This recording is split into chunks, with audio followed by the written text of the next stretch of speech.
فأنا ناصح لإخواني بالصدع بالحق تبيض وجوههم. السكوت في مسألة الحزبية يضرها، فاصدع بما تؤمر وأعرض عن المشركين. سلامي على دماج ورجالها والشيخ يحيى ودار العلم يا سعد بانيها. Bismillahirrahmanirrahim. Kita masih di muka surat 47. Qala al-Imamun Najdi rahimahullahu taala wa min ayatihil ini sudah kan ya, baca syarahnya kah? Iya, baca syarahnya. Qala al-Imam Ibnu Utsaimin rahimahullah al-ayat, ayat jam'u ayah, jamak dari ayah. Wa hiya al-alamatu 'ala syai', yaitu tanda terhadap suatu perkara. Ulama yang lain menyebutkan definisi ayah itu kembalinya kepada 3 permasalahan. Yang pertama alamah, yang kedua adalah ibrah, yaitu pelajaran, yang ketiga adalah ajaib, yaitu keajaiban. Itulah ayah. Alamat, tanda-tanda, ataukah ibar, pelajaran-pelajaran, ataukah ajaib, yaitu keajaiban-keajaiban. Ini semua masuk dalam istilah ayah. Kata Imam Ibnu Utsaimin, wahiyya al-alamatu 'ala syai' allati tadullu alaihi wa tubayyinuh, yaitu tanda terhadap suatu perkara yang menunjukkan kepada perkara tadi atau menerangkan perkara tadi. Ya, ini semua masuk dalam istilah ayah. Wa ayatullahi ta'ala nau'an. Ayat Allah Ta'ala itu ada 2 jenis. Awas ini nanti terlipat nih. Baik. Kauniyatin wa syar'iyyah. Ayat yang sifatnya kauniyah terkait dengan takdir-takdir di alam semesta ini, pengaturan di alam semesta ini. Wa syar'iyyah yang terkait dengan peraturan-peraturan keagamaan. Fal kauniyah, fa-nya fa tafsiliyah. Baik. Maka ayat kauniyah hiyal makhluqat, yaitu para makhluk ini semua, karena dia memang menunjukkan kepada pencipta. Wa syar'iyyah, ayat syariat, hiyal wahyul ladzi anzalahu Allahu ala rusulih, yaitu wahyu yang Allah turunkan kepada para rasulnya. Wa ala hadza, dan berdasarkan penjelasan ini, yakunu qaulul muallifi rahimahullah, jadilah ucapan si penulis rahimahullah bi ayatihi wa makhluqatih, dengan ayat-ayatnya dan dengan makhluk-makhluknya, mimba bi atfil khas alal am, masuk dalam bab menggabungkan yang khusus kepada yang umum. Yang umum yang mana? Itu ayat. Yang khusus mana? Makhluk. Karena makhluk masuk dari ayat, masuk ke dalam ayat. Ya, ini pembahasannya adalah pembahasan ulumil Quran, atful khas alal am atau atful am alal khas. Idza fassarnal ayati bi annahal ayatul kauniyatu wasyar'iyyah. Apabila kita tafsirkan ayat dengan ayat yang umum, yaitu yang mencakupi ayat kauniyah dan ayat syar'iyyah. Au mim babi atfil mubayyinil mughayir, atau boleh jadi si penulis meniatkan ini tadi bi ayatihi wa makhluqati, itu masuk dalam bab menggabungkan sesuatu yang berlainan dan sesuatu yang tidak sama. Kenapa ayat dengan makhluk itu diniatkan sebagai sesuatu yang tidak sama? Idza khassasnal ayat bil ayati syar'iyyah, apabila kita khususkan ayat adalah ayat syar'iyyah, sementara makhluk maksudnya adalah yang kauniyah itu. Wa ala kullin, berdasarkan ini semua, terserah mau sudut pandang yang pertama ataukah sudut pandang yang kedua, fallahu azza wa jalla yu'rafu bi ayatihil kauniyah, maka Allah azza wa jalla dikenal dengan ayat-ayatnya yang bersifat kauniyah.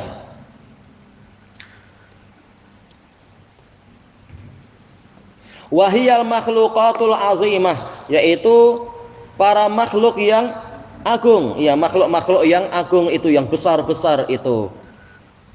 Wa ma fiha min ajaibis sin'ah, dan apa saja yang ada di dalamnya yang berupa keajaiban-keajaiban penciptaan.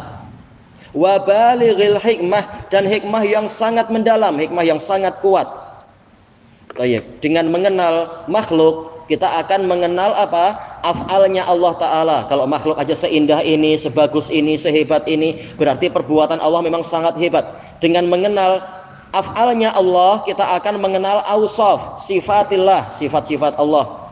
Dengan mengenal sifat Allah, kita akan mengenal nama-nama Allah. Dengan mengenal nama dan sifat kita akan mengenal zatnya Allah. Jadi orang yang pandai tidak wajib untuk harus melihat Allah baru percaya. Tanpa melihat Allah pun dia boleh percaya. Kita tak pernah melihat nyawa kita, tapi kita yakin nyawa kita ada. Kita tak pernah melihat akal kita, tapi kita yakin kita punya akal. Tidak seperti yang pernah itu di negara lain, ada seorang profesor yang agamanya lemah. Dia tanya kepada orang, engkau menyembah siapa? Menyembah Allah. Pernah tengok Allah kah? Tak. Pernah mendengar suaranya? Tak pernah juga. Lalu bagaimana engkau tahu ada Allah? Jangan-jangan Allah tak ada.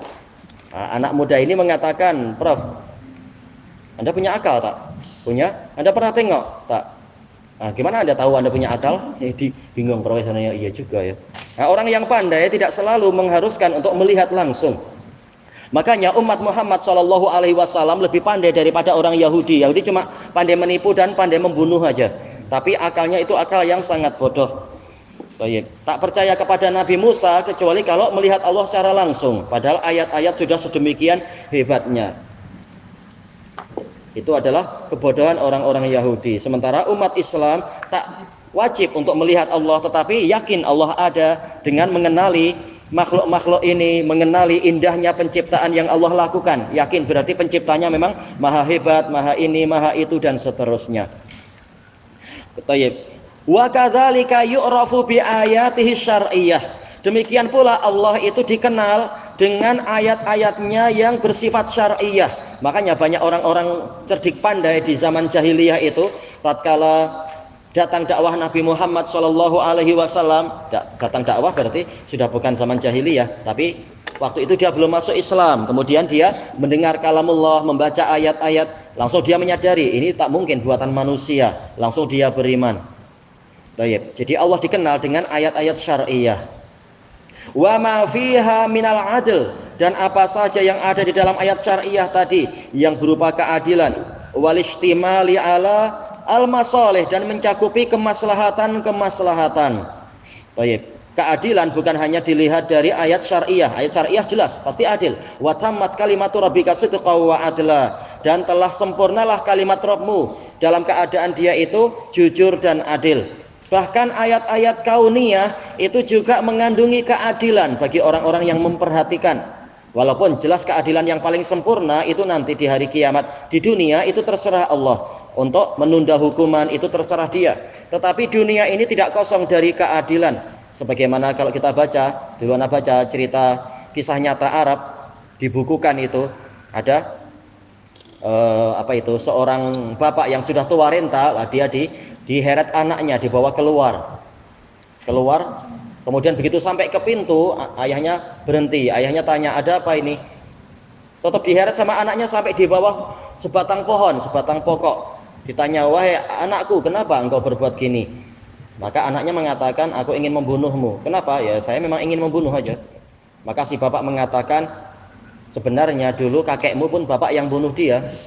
Tapi masalahnya adalah bapak cuma mengheret dia sampai ke pintu dan bunuh dia di situ. Kenapa engkau mengheret lebih? Anaknya bilang, yang itu keadilan, yang ini bonus. Na'udzubillah. Na'udzubillah, yaitu memang hukuman. Ada hukum sebab akibat, ada sunnatullah. Demikian pula di dalam cerita nyata itu ada seorang suami yang terlalu taat pada istrinya, dan istrinya bukan istri yang baik, istri yang jahat. Sering istrinya menyemangati suaminya untuk menyiksa orang tua. Maka orang tuanya disiksa, ibunya sudah mati. Kemudian tinggal ayahnya sakit. Ayahnya dimasukkan ke dalam tikar, kemudian dilempar keluar. Di luar padahal sedang hujan-hujan. Sampai akhirnya ayahnya meninggal dunia. Tak lama kemudian si anak ini yang jatuh sakit. Kemudian dibawa ke hospital. Dengan cerita yang panjang itu kemudian tahu-tahu dia sembuh, kemudian begitu keluar rumah dilanggar kereta. Ternyata yang melanggar siapa? Anak dia. Ditanya, kenapa engkau melanggar ayahmu? Dia bilang, saya sudah break, tapi ternyata tak mau break, tak mau, apa itu istilahnya, kendaraannya tak mau berhenti, malah tahu-tahu semakin laju melanggar. Na'udzubillah. Allah menghendaki adanya hukuman terhadap kejahatan di masa lampau, dan cerita banyak sekali.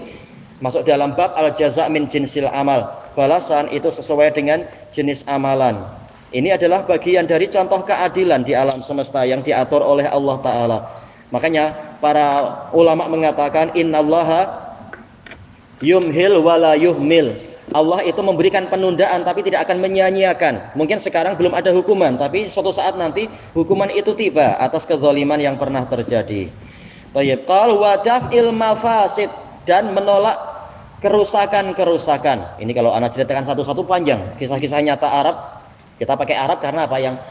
Yang lebih dohirnya lebih selama, tidak terlalu banyak khurafat Arab Islami. Soalnya kalau cerita Nusantara terlalu banyak, tapi khawatirnya apa? Banyak perisanya.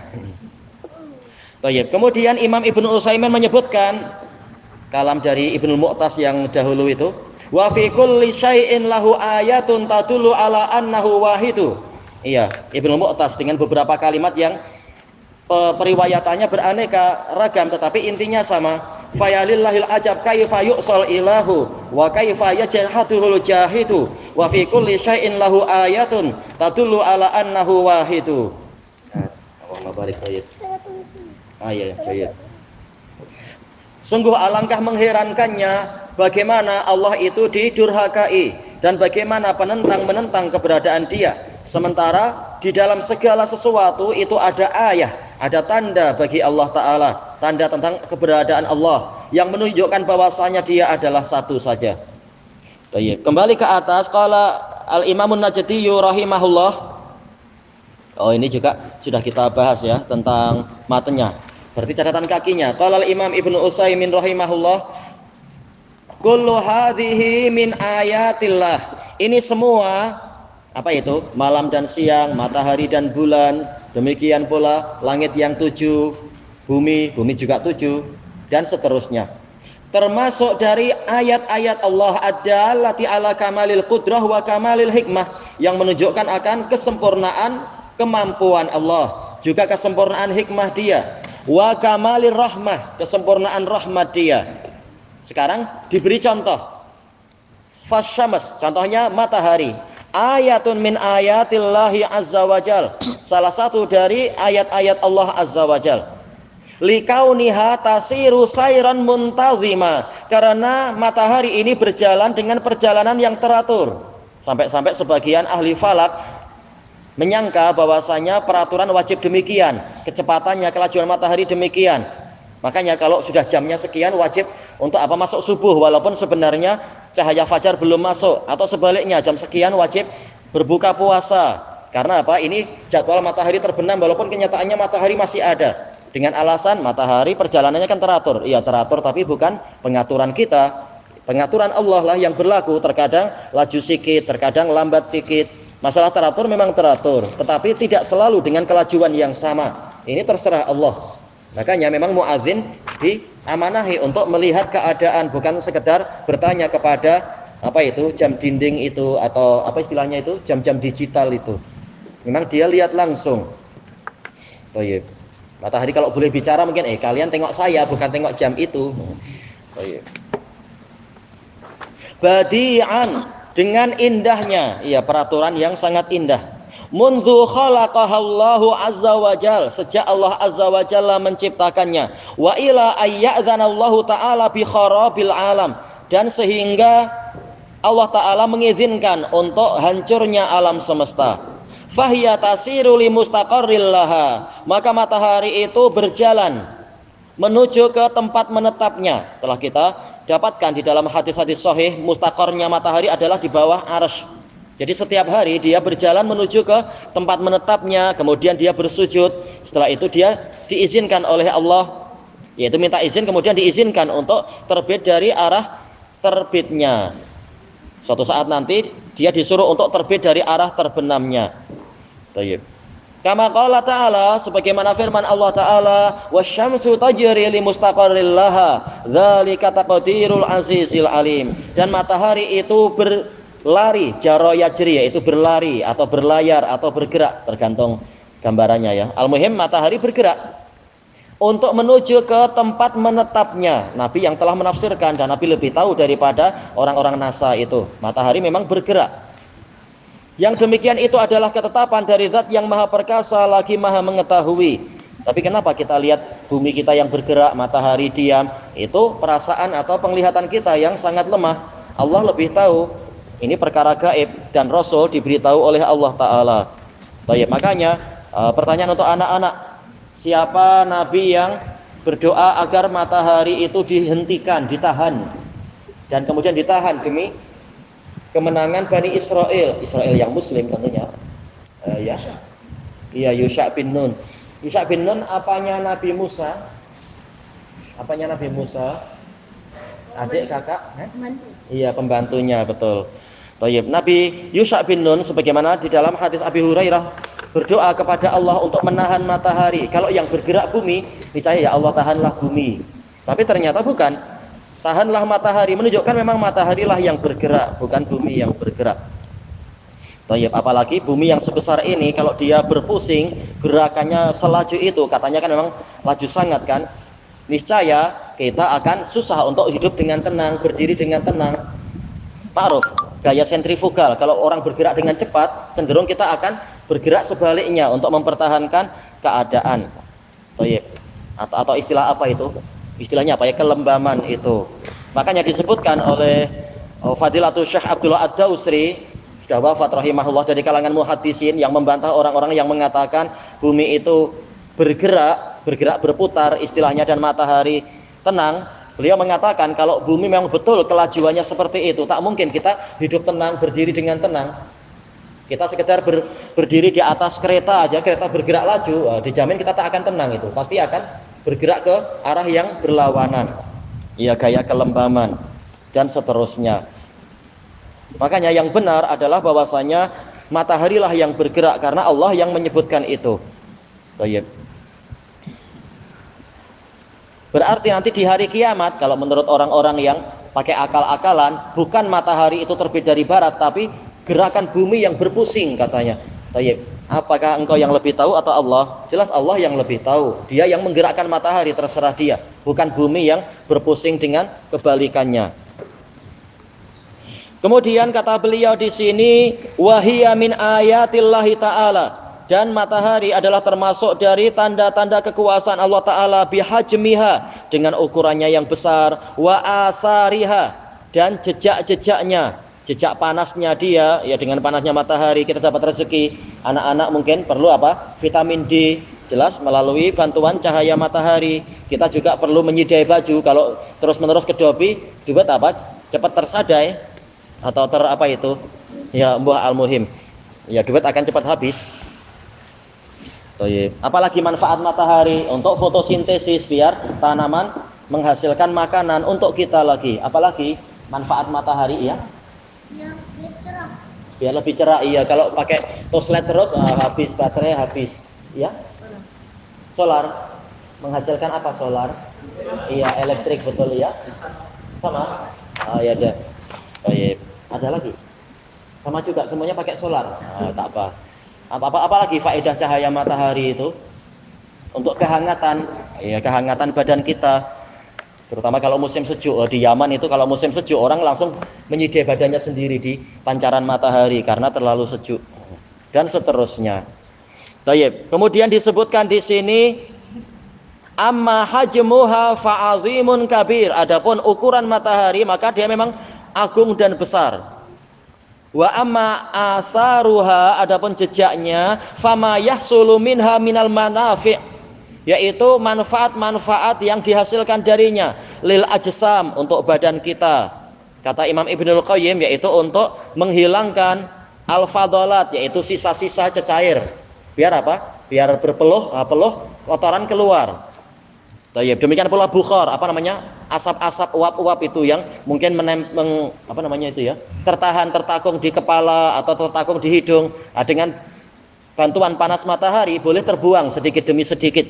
Makanya kalau kita terus-menerus 24 jam di dalam aircon, di dalam rumah, itu sering tidak sehat, kena sel semalah atau sakit-sakit yang lain. Perlu juga berjemur, jalan-jalan di taman terkena pancaran matahari pagi-pagi dan sebagainya. Ada manfaat yang besar. Wal asjar, untuk pepohonan tadi itu dibahas contohnya masalah fotosintesis itu, dan juga membantu terbentuknya oksigen. Wal anhar. Nah, ini siapa yang boleh membantu ini terkait dengan masalah manfaat matahari untuk sungai. Gimana kita memahaminya? Siapa yang membantu? Apa kena-mengena matahari dengan sungai? Ya? Dia waktu kita dalam sungai cerah. Oh gitu. Iya sih, kalau mandi dalam sungai malam-malam gelap. Kalau pagi-pagi senang, boleh lah, tengok ada ikan lah, ada udang, ada apa, boleh. Ada lagi kemungkinan yang lain apa? Mungkin untuk di tempat kita cuma dari sisi kecerahan atau tidak terlalu sejuk, ya? Oksigen air. Apa? Oksigen air. Oksigen air. Mungkin karena apa? Ganggang-ganggang itu atau ya tanaman bersel satu yang di dalam sungai biar menghasilkan oksigen. Boleh juga, boleh. Termasuk apa? Bagi orang-orang yang tinggal di negeri yang sangat sejuk, itu di musim sejuk, musim dingin itu sungai cenderung membeku. Tapi begitu ada panas matahari, alhamdulillah dihasilkanlah sungai-sungai itu, sehingga apa? Ada air bersih untuk orang yang di bawah sana, tak perlu menggali ini, menggali itu dan seterusnya. Itu manfaatnya besar. Thayyib. Bagi ikan-ikan juga bermanfaat kalau ada matahari biar tidak membeku badan mereka. Walaupun ada, Allah Ta'ala tetap menolong. Bagi ketebalan es tertentu, di bawahnya justru suhunya itu 4 derajat. Kalau lebih ke bawah kosong, kalau kosong ikan mati. Tapi yang 4 derajat paling tidak masih membantu untuk dia hidup. Tapi intinya matahari ini membantu biar tidak terlalu dingin airnya itu. Ini terkait dengan sungai. Wal bihar, lautan. Kalau keterkaitannya apa? Antara matahari dengan lautan. Ini beliau menyebutkan itu tapi tidak menjelaskan. Ada manfaat apa? Air laut. Oh, air laut. Cahaya matahari terkait dengan air laut. Apa yang dilakukan air laut terhadap matahari? Ya, apa? Tenaga. Gimana maksudnya? Diapakan? Istilahnya terkait dengan matahari. Mungkin ada penjelasan ilmiah kira-kira. Kita tak boleh meremehkan ide anak-anak. Kadang orang tua pun heran. Oh, betul juga. Maksudnya gimana? Tenaga air laut terkait dengan matahari. Dia ikan berjemur. Apa? Dia ikan berjemur. Ikan berjemur. Oh, berarti kembali ke masalah pemanasan untuk terkait dengan ikan-ikan. Boleh. Apa tadi? Ikan boleh tengok luar dan dalam. Mungkin kok. Boleh lah. Ya, biar ikan boleh tengok. Baik. Ada yang membantu lagi? Yang itu kalau saya tengok macam Itu jayid. Kembalinya kepada apa? Kenapa ini? Maksudnya kenapa? Kesimpulannya kaitannya 70% permukaan bumi laut itu unsur-unsur air, karbon dan juga nitrogen. kaitannya dengan matahari. Kenapa? Segi air, karbon dan nitrogen. Istilahnya dengan matahari ada apa kalau dengan matahari? Istilahnya apa manfaat matahari terhadap air laut dalam masalah itu? Jelas yang paling nampak adalah siklus air itu. Matahari itu mengambil memanaskan permukaan laut sehingga menguap, kemudian untuk dibawa kemana? Dibawa ke puncak-puncak gunung sehingga timbul hujan yang banyak dan seterusnya. Memang matahari juga mengambil dari sungai, mengambil dari sumur, mengambil dari permukaan tanah. Tetapi pengambilan air paling banyak itu adalah dari laut untuk menghasilkan air yang tawar, air yang segar. Dan seterusnya. Ini siklus yang paling dominan, siklus air yang paling dominan adalah matahari untuk memanaskan air laut itu tadi. Wa ghairi dzalik, dan yang selain itu.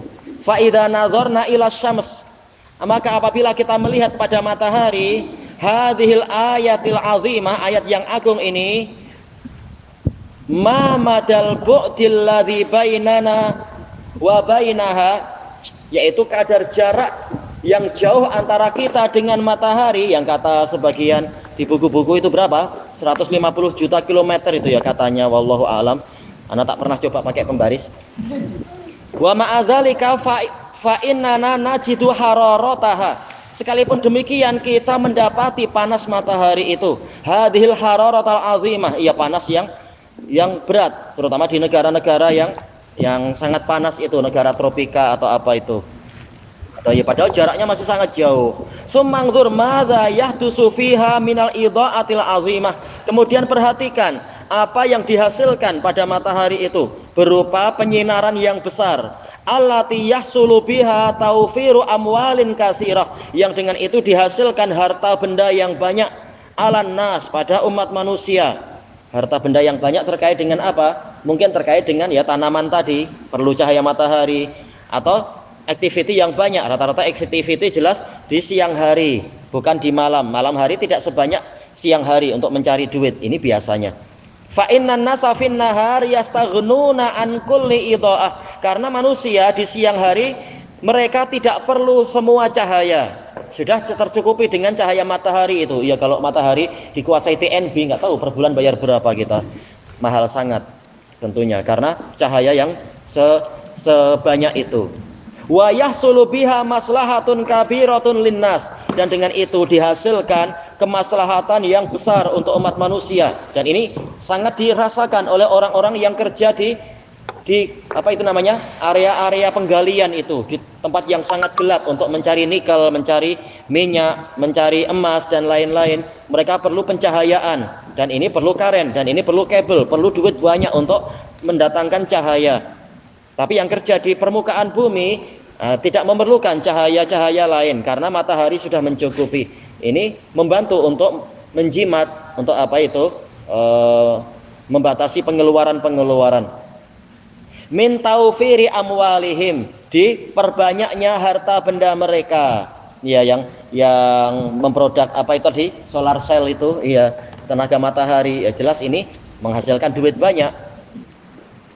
Wa yu'adu hadza minal ayatil lati la nadriku illal yasira minha, dan ini termasuk dari ayat-ayat yang mana kita tidak mengetahuinya kecuali sedikit saja darinya. Iya, baru sedikit. Masih banyak ayat-ayat yang lain, apalagi kalau disebutkan oleh Ibnul Qayyim rahimahullah bahwasanya tatkala tidak ada matahari, maka kerajaan malam yang berkuasa dipenuhi dengan setan, jin-jin dan arwah-arwah yang jahat itu bergerak leluasa. Tapi kalau di siang hari cenderung gerakan mereka kurang. Macam apa ya, tak tahu ya, macam Dracula itu ya. Malam baru kerja, siang-siang tak kuat dengan cahaya matahari. Nah, setan lebih suka memang di malam hari daripada di siang hari. Demikian pula kekuasaan sihir itu lebih kuat di malam hari daripada di siang hari. Baik. Maka ini menunjukkan memang matahari punya manfaat banyak yang sebagiannya kita tidak tahu, baru sedikit yang kita ketahui. Ilahuna wallahu a'lam. Afwan, panjang juga ya. Subhanakallahumma wa bihamdika la ilaha illa anta astaghfiruka wa atubu ilaik. Walhamdulillahirabbil alamin. Jazakumullahu khairan.